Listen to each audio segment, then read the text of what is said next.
26 की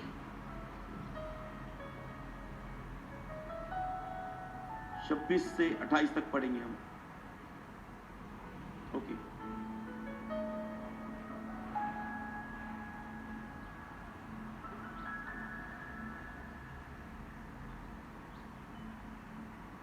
तो हमें सबसे पहले, अगर एक व्यक्ति सबसे पहले जो है पाप के कारण जो व्यक्ति को दुख उठाता है, मैं आपको यह बताना चाहता हूं, इन 6 बातों से मसीह ने हमें दुख उठाने के लिए नहीं चुना है।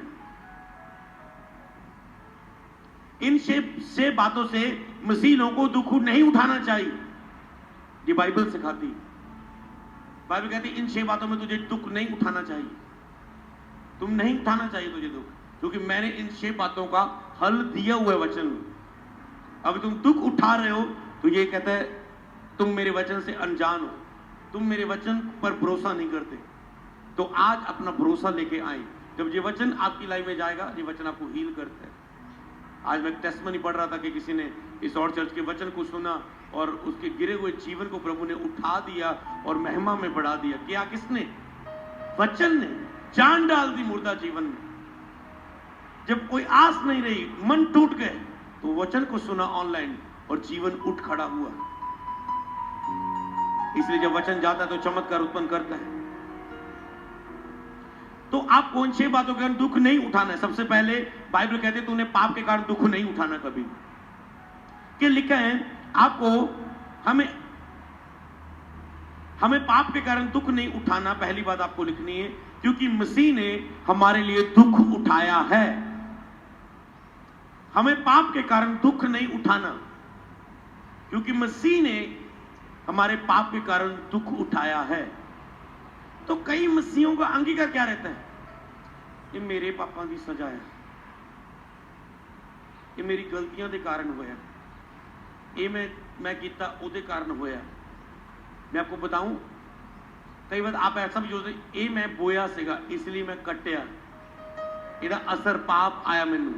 बोया सी तू कट्टिया इसलिए कट्टिया क्योंकि तू ਉਹਦੇ ਲਈ पश्चाताप नहीं सी कीता।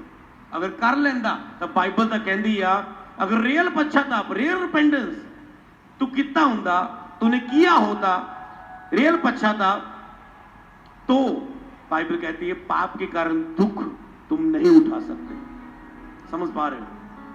तो कभी ये अंगीकार ना करना, कभी ये सोचना ना कि पाप का तुझे दुख मिलेगा। पुराने में बाइबल ऐसे कहती थी बार बार, पाप सजा, पाप सजा, पाप सजा, पाप सजा, पाप सजा।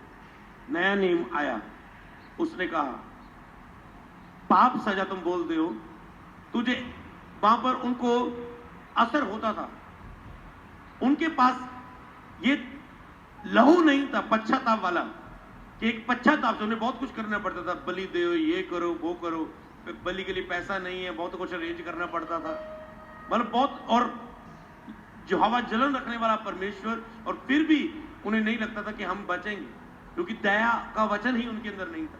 प्रभु के प्रेम का, दया का वो वचन ही समझ नहीं पा रहे थे। दया को हम दया को पता कैसे समझ पा रहे हैं? पवित्र आत्मा के द्वारा। हमें पवित्र आत्मा दिया है जो उसकी दया को और क्षमा को हमारे अंदर समझाता है। हालेलुया।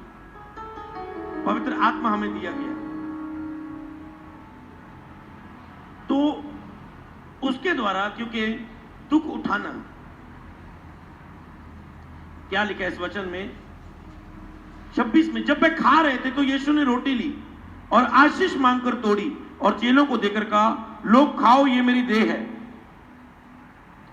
फिर उसने कटोरा लेकर धन्यवाद किया और उन्हें देकर कहा, तुम सब इसमें से पियो। अब आता 28 आयत, क्योंकि ये मेरे वाचा का वह लहू है जो बहुतों के पापों की क्षमा के निमित्त बहाया जाता है। यहां पर प्रभु क्या बोल रहे हैं? मैं क्योंकि से पढ़ूंगा उस लाइन के बाद जो हमने ली है। हमें पापों के कारण दुख नहीं उठाना, क्योंकि मसीह ने दुख उठाया है। बोलो, हमें पापों के कारण दुख नहीं उठाना, क्योंकि ये वाचा का वह लहू है जो मेरे पापों की क्षमा के लिए बहाया गया है और बहाया जाता है। बहाया जाता है। एक बार नहीं बहाया। जब जब तुम पाप करते हो और रियल पश्चाताप करते हो, तब तब ये तेरे लिए बोलता है लहू, तेरे लिए उत्तम बातें बोलता है, तेरी क्षमा के लिए बोलता है। मतलब उस पाप का असर तुम कभी एक्सेप्ट नहीं करोगे। समझ पा रहे हो? कौन एक्सेप्ट करता है? हाँ, होता है। बहुत सारे ऐसे वचन है, आपकी सजा मिलेगी, पाप की सजा मिलेगी, सजा मिलेगी, पूरा करोगे, ये होगा, वो होगा, वो होगा, वो होगा। पर कब होगा? अगर रियल रिपेंटेंस नहीं हुई, रियल पश्चाताप नहीं हुआ, और रियल पश्चाताप आसान नहीं होता।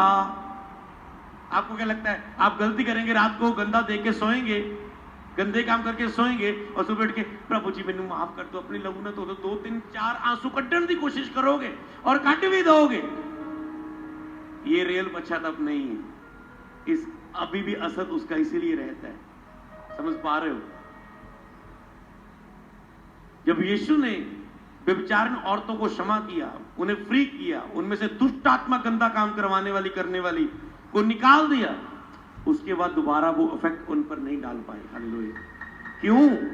क्योंकि रियल उन्होंने, जब यीशु ने बोला उसके लिए, यीशु की सामर्थ, वो पवित्र आत्मा की सामर्थ उनको टच की, और वो धोए गए, साफ हुए, पश्चाताप किया, और आगे से खराई से चलने का वायदा किया उन्होंने।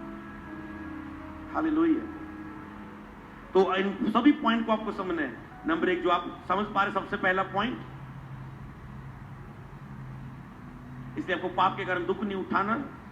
जब आप प्रभु बोझ लेते हैं और मनन करते हैं, तो ये आपको याद दिलाता है कि तुम अब पाप के कारण दुख नहीं उठाओगे। जब भी तुम प्रभु बोझ लेते हो, तो ये क्या करता है?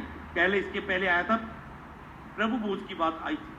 जब भी तुम प्रभु बोझ लेते हो, आपको लिखना है इन बातों को, और मनन करते हो, और तो ये आपको याद दिलाता है। जैसे आज आप मान लो प्रभु बोझ लेते हैं, और इसी वचन के कारण अगले बुधवार, मतलब फरवरी महीने में का जो पहला बुधवार है, 1 तारीख को शायद होगा, अगले बुधवार और अगले संडे, मतलब उस बुधवार के बाद जो अगला संडे आएगा, महीने का पहला हफ्ता, महीने के पहले हफ्ते बुधवार और संडे प्रभु बोझ होगा। तो जब तुम प्रभु बोझ लेते हो, और ये मैसेज देने का मतलब है, प्रभु बोझ में आने से पहले, शामिल होने से पहले पूरा हफ्ता रिपेंटेंस में जाएं, और रियल रिपेंटेंस में, हो सकता है वो आज निकले आपके अंदर से, हो सकता है वो आज निकले, क्योंकि देखो